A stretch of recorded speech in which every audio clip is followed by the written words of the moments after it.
Spartanburg, South Carolina got a big boost this week when BMW announced a $1 billion investment adding 800 new jobs. Another victory for Made in America. But how much can we count on manufacturing to fuel our economic future?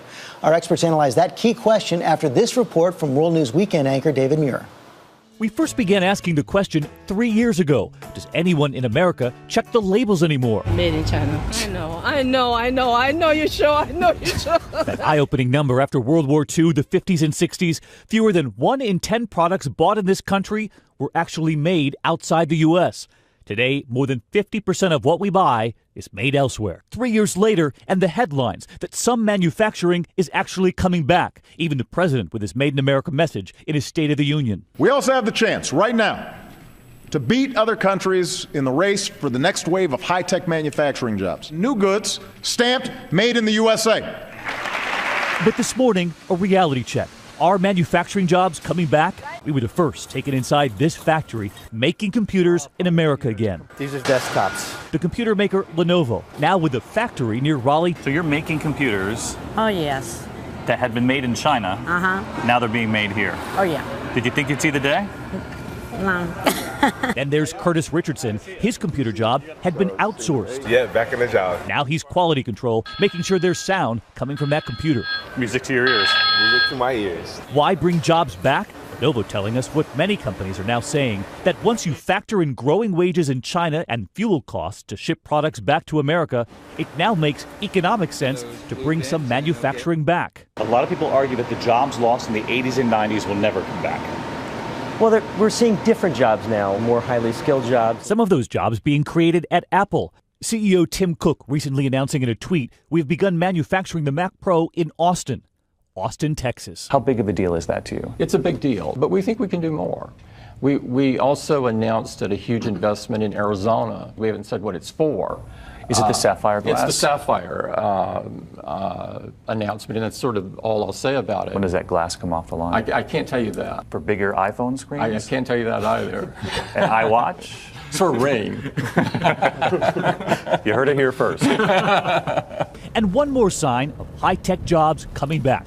South of Los Angeles, we arrived at SpaceX, where their flight plan is entirely made in America. They've already been hired by NASA to send supplies to the International Space Station. And this right here? This is the Dragon capsule. And I think the windows are very telling, aren't they? The window. Yes. Because they don't just want to send supplies, they want to be the ones who send American astronauts back into space again. Right now, this is the only capsule actually made in America, making that trip to the International Space Station. And come on, and I'll give you an idea of the scope of space inside. This is actually where they put the supplies and equipment for scientific research. 3,700 workers at SpaceX, more than 4,000 by year's end, they say. And when that next capsule takes off within days, it will not only be mission accomplished, it'll be made in America. Made in America. For this week, I'm David Muir in Hawthorne, California. And let's dig into this now with our experts, Stephen Rattner, the former head of President Obama's Auto Task Force, and Zachary Karabel, author of The Leading Indicators, a short history of the numbers that rule our world. Welcome to you both. And Steve, let me start with you first. You worked hard to preserve manufacturing jobs on that Auto Task Force, but you also have written that we have to get real about the renaissance in American manufacturing. What do you mean by that? George, when I served on the Auto Task Force, it was a real eye-opener for me. I had not spent a lot of time in the manufacturing sector. And what I saw was a sector that's under enormous global pressure from competition. We lost 6 million manufacturing jobs from 2000 till 2009. Since 2009, when the recession ended, we've gained back fewer than 600,000. We've actually gained manufacturing jobs back at a slower rate than we've gained other jobs back in this economy. And the part besides jobs that people don't pay enough attention to is wages. A lot of those jobs that are coming back at much lower wages than the jobs we've lost. In autos, the old line manufacturing workers got $28 an hour in cash wages plus benefits. In Chattanooga, where Volkswagen has 2,000 new jobs, they brought those jobs back at $14.50 an hour. So does that mean we give up on manufacturing or do it better? There's a real interesting problem today, which is that we could have a manufacturing revival of sorts, meaning we could have really high-tech factories producing lots of stuff without creating lots of jobs. So, in the segment that introduced this, 800 jobs in that BMW plant that opened. That same plant, had it opened 30, 40 years ago, certainly would have been 3,000, 4,000 jobs. They would have been higher paying, too, in adjusted wages. So we could have this situation where you've got all these innovation hubs that President Obama is talking about, lots of high-tech, interesting output that adds to our GDP, makes us look optically better without the kind of job creation that would have come with those factories. So what's the smart way, Steve, to insource better jobs? I think you have to, again, be realistic about what the future of our economy is going to be.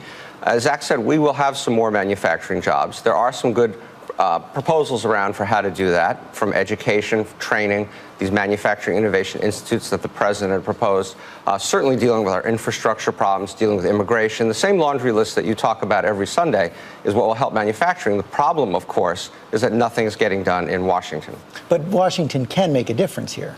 You know, I think Washington can make a marginal amount of difference in creating interesting little zones. States can make a lot more difference, and individual decisions can make the most amount of difference. I mean, unless Washington recreates a works progress administration a la the 1930s and actually goes out and hires people to do stuff, I don't think Washington as a job creator, even with stimulus, is necessarily what is going to lead the way between whatever economy we have now and the economy we need. And the kind of things, you know, again, this gets into that whole education question of skills and choices about what it is you're going to do with your time and your life, because it is certainly true that a lot of these manufacturing hubs are actually having a hard time finding people who have the requisite skills, which are much more like software and innovation and creativity than they are like doing rote line work the way you would have in the 1930s, 40s, and 50s. And these are the jobs we want to value and want to encourage in the future, right?